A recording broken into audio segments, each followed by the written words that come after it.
Salam, selamat pagi saudara-saudaraku dalam Kristus. Bertemu kembali dalam renungan pagi, suara pengharapan.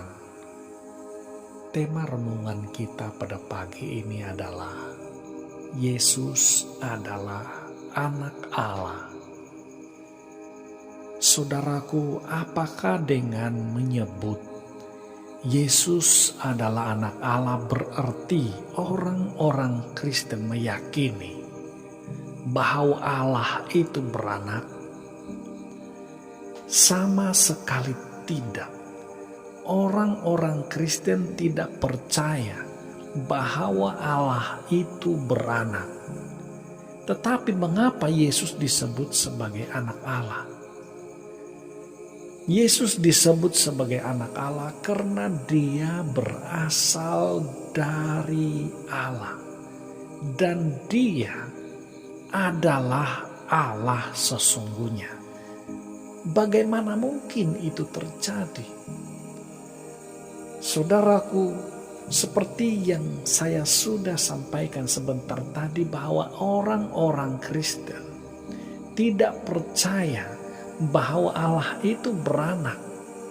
Tetapi yang dipercayai sepenuhnya oleh orang Kristen adalah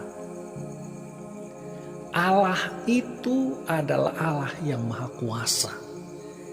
Tidak ada yang tidak dapat dilakukan oleh Tuhan.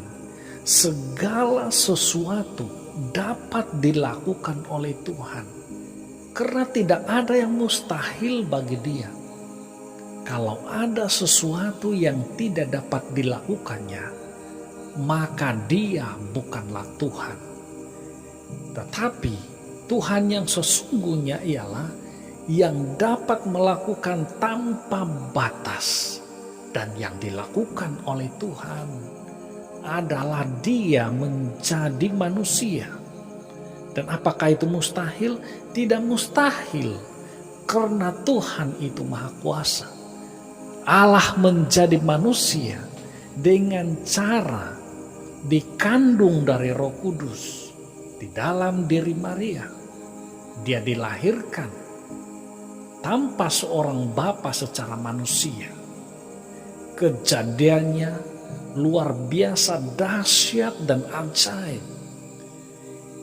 Sehingga dia dilahirkan ke dalam dunia ini, tumbuh membesar sebagai seorang manusia sempurna tanpa dosa. Dia melakukan segala sesuatu untuk memperkenalkan pribadi Allah yang sesungguhnya kepada manusia. Apakah tujuan Yesus datang ke dalam dunia ini? Tujuannya yang pertama adalah untuk menyelamatkan manusia dari kuasa iblis. Dalam Injil Lukas pasal 19 ayat 10 tertulis, sebab anak manusia datang untuk mencari dan menyelamatkan yang hilang, yang dikuasai oleh iblis atau setan. Tujuan yang kedua adalah untuk menyerahkan hidupnya sebagai tebusan untuk menyelamatkan kita.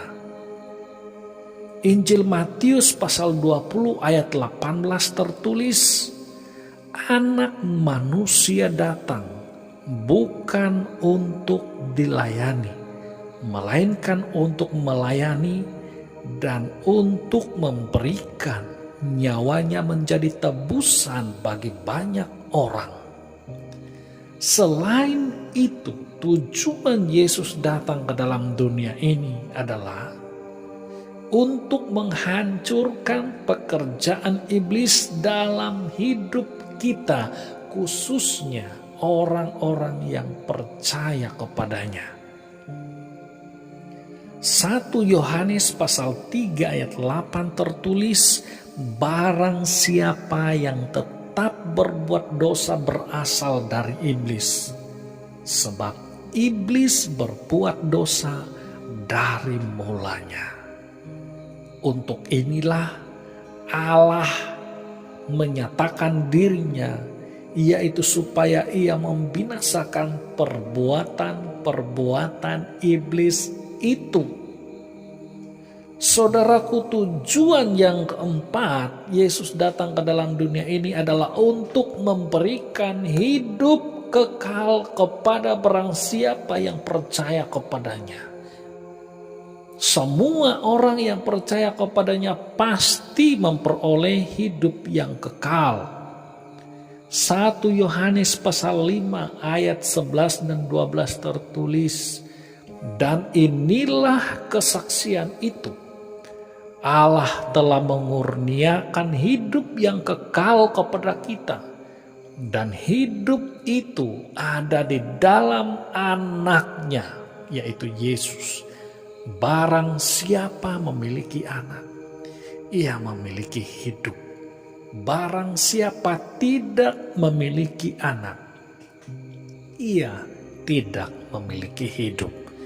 Karena itu milikilah Yesus Kristus di dalam hidup, supaya kita memperoleh kehidupan di dalam Yesus Kristus."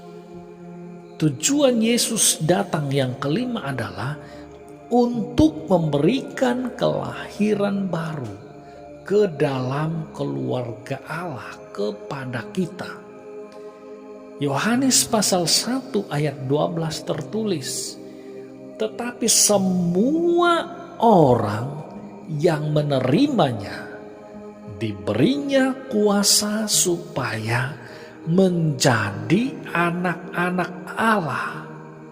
Perhatikan apakah maksudnya menjadi anak-anak Allah. Maksudnya ialah yaitu mereka yang percaya dalam namanya. Orang-orang yang diperanakan bukan dari darah atau dari daging, bukan pula secara jasmani oleh keinginan seorang laki-laki, melainkan dari Allah. Ini sesuatu yang luar biasa, sangat-sangat jelas, saudara-saudara.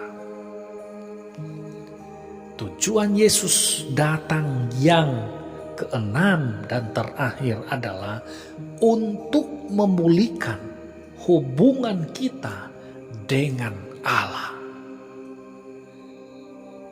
1 Yohanes pasal 1 ayat 3 tertulis, "Apa yang telah kami lihat dan yang telah kami dengar itu, kami beritahu kepada kamu juga, supaya kamu pun beroleh persekutuan dengan kami.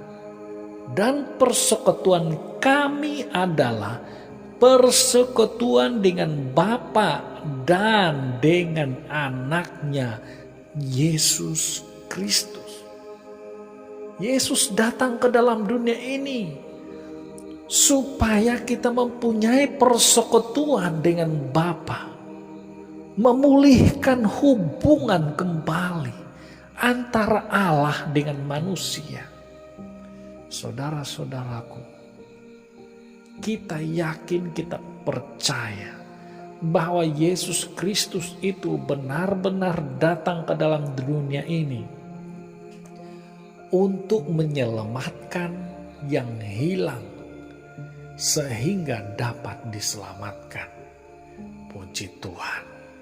Mari kita berdoa. Bapa di sorga, kami bersyukur untuk kasih karunia, anugerah dan berkat-Mu bagi kami. Kami mendapat berkat dari firman-Mu ya Tuhan. Kami memuji memuliakan nama-Mu hari ini dan sampai selama-lamanya. Dalam nama Yesus. Amin.